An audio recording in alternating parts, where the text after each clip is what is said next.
কৃষ্ণ কথা হরিকথার প্রসঙ্গে ভগবান শ্রীমান মহাপ্রভু বলিহত জীবের জীবে দয়া নামে রুচি বৈষ্ণব সেবন ইহভিন্ন ধর্ময়ার নামে শোনা করে। মহাপ্রভু প্রত্যেকটা জীবকে কৃপা করেছেন। যখন শ্রীমান চৈতন্য মহাপ্রভু ঝাড়খণ্ডের বনপথ দিয়ে চলে যাচ্ছিলেন, তখন চৈতন্য মহাপ্রভুর সঙ্গে ছিলেন স্বরূপ দামোদর। সেই স্বরূপ দামোদর চৈতন্য মহাপ্রভুকে অনেক বাঘ ভাল্লুক হরিণ এদেরকে দেখে খুব ভয়ে ভীতু হয়েছিলেন। স্বরূপ দামোদর কি করলেন, একটি গাছে উঠলেন।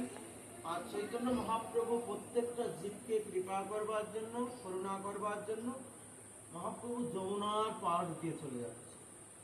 যমুনার পাড় দিয়ে যখন যাচ্ছে, চৈতন্য মহাপ্রভুর ওই চরণের জল দিয়ে যখন প্রত্যেকের গায়ে লাগছেন, বাঘ হরিণ সর্প ব্যাং, তখন বাঘ আর হরিণ একসঙ্গে চুম্বন খাচ্ছে, আর সর্প আর ব্যাং একসঙ্গে চুম্বন খাচ্ছে।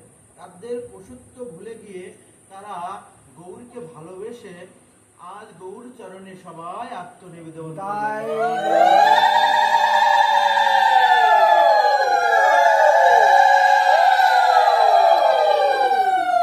মহাপ্রভু এমনি ভাবে আজ সবাইকে কৃপা করেছেন। মহাপ্রভু যখন বৃন্দাবন থেকে পুরীধামে আসলেন, পুরীধামে এসে চৈতন্য মহাপ্রভু তিনার ভক্তদেরকে বলল, শ্যামানন্দ দাস তিনি নবদ্বীপের সব ভক্তদের বলল যে নিয়ে তুমি আমাকে দেখতে আসো বা দর্শন করতে আসো। শ্যামানন্দ প্রভু সমস্ত ভক্তদের নিয়ে যাচ্ছেন, কিন্তু শ্যামানন্দর আশ্রমে একটা কুকুর ছিল। কুকুরটাকে শ্যামানন্দ কি করতো, কৃষ্ণ অর্থাৎ প্রসাদ দিত। শাস্ত্রকর বর্ণনা করলো, বৈষ্ণব দ্বারে যদি হইতাম কুকুর, কৃষ্ণ প্রসাদ দিয়ে তরাইত ভবসিন্ধু। বৈষ্ণব দ্বারা যদি কুকুর হয়েও জন্মগ্রহণ করা যায়, তাহলে তার জন্ম সার্থক হয়ে যায়। এই শ্যামানন্দ বাবাজি মহারাজের আশ্রমে কুকুরটা প্রত্যেক দিন বাস করতেন এবং ওই কৃষ্ণ প্রসাদ পেতেন। তা এমন সময় চৈতন্য মহাপ্রভুকে দর্শন করবার জন্য সবাই রওনা দিয়েছেন। তো ওই নৌকায় উঠেছেন, আগে কুকুরটা উঠেছেন। তখন সব ভক্তরা বলছে, না প্রভু, কুকুরটা তো নেওয়া যাবে না, কুকুরটা রেখে যেতে হবে। শ্যামানন্দ মনে বড় দুঃখ পেল যে কুকুরটা আমার আশ্রমে থাকে এবং ও আশ্রম থেকে মহাপ্রভুকে দর্শন করবার জন্য যাওয়ার জন্য উদ্বেগ হয়েছে, আর সেই কুকুরটাকে তীরে খেদাইয়ে দিচ্ছে, এমনকি নাবিক তাকে মেরে। এবং ভক্তরা বলল, ওই কুকুরটা যদি আমাদের সঙ্গে যায় তাহলে আমরা কেউ যাব না। এই কথা যখন বলেছেন, ওই শ্যামানন্দর চোখ থেকে আপনা আপনি নয়নের জল বর্ষণ হয়েছে। আর ওই কুকুরটা কি করছে, নাবিক যখন মারছে, কুকুরটা নয়ন জলে বক্ষ প্লাবিত করে মারতে মারতে কুকুরটাকে জলের মধ্যে ফেলে দিয়েছে। কুকুরটা জলের থেকে উপরে এসে চোখের জলে বক্ষ প্লাবিত করে বলছে, হে গোবিন্দ, তুমি আমার পশুকুলে জন্ম দিয়েছ বলে আজ আমি সেই চৈতন্য মহাপ্রভু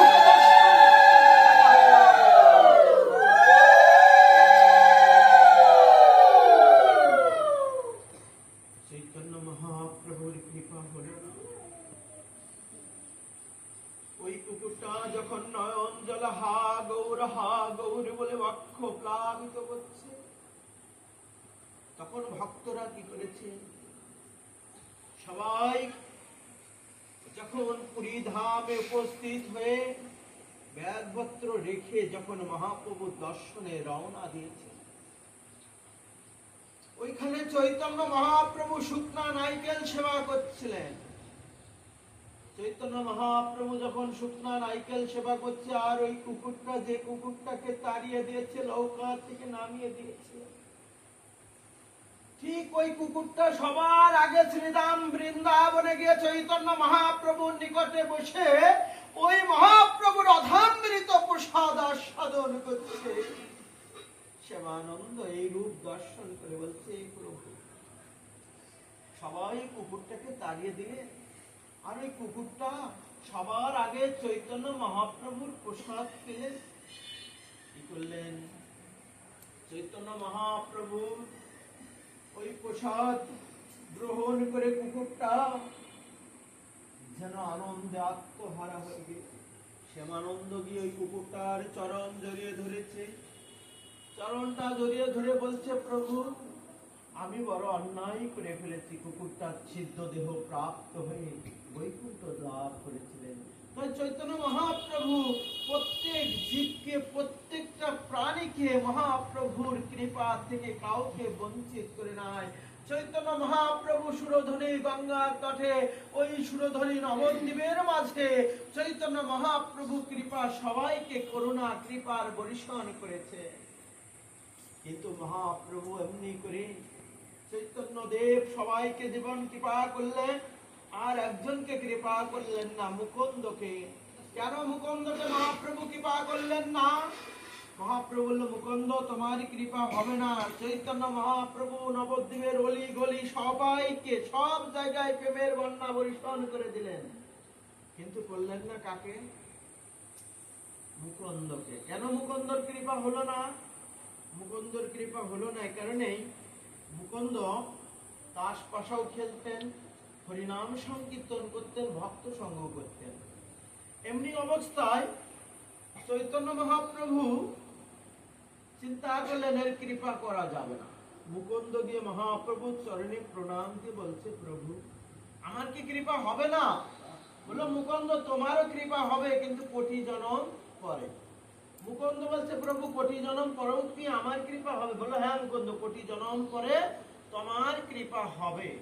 মুকুন্দ দুহাত